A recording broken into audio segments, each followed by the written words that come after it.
Get up, get focused, and get into your passion. We mow everywhere we go.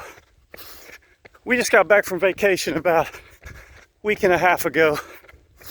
We were in Florida on the beaches of the panhandle of Florida.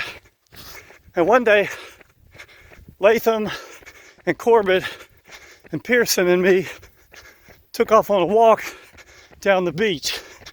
We walked to an area known as Phillips Inlet.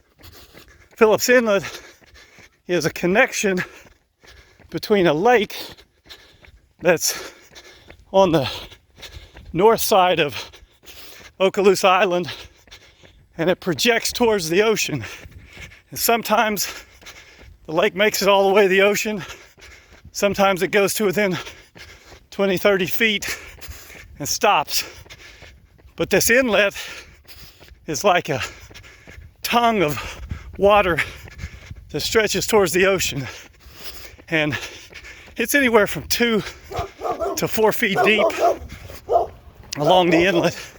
There's all types of sea life, crabs and fish, all kinds of things to see. Crabs, horseshoe crabs, hermit crabs. And so we always love to walk down to it and kind of explore the inlet.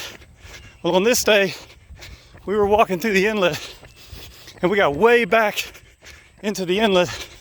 And the way most people go, you turn around and go back the same way you came, back onto the beach where everybody is. But we're looking around and we're thinking, we want an adventure. We were craving an adventure. So we said, let's try walking through the rest of the inlet where the grass gets a lot higher. There's a lot of oyster shells that you can step on.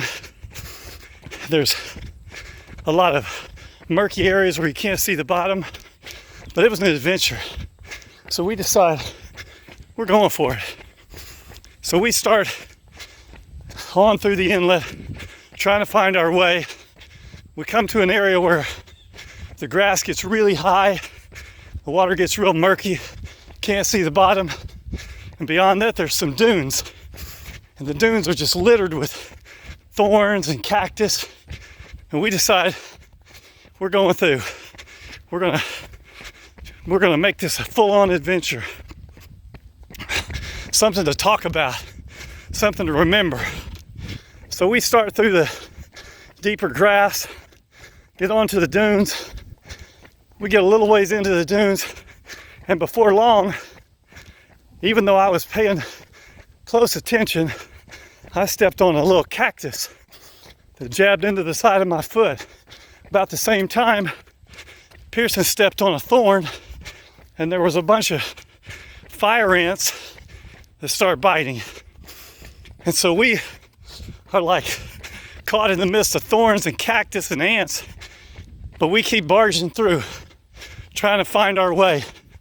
Eventually, we found our way through the thick grass into a deeper part of the inlet and waded through this dark brackish water all the way around and made our way out back onto the beach.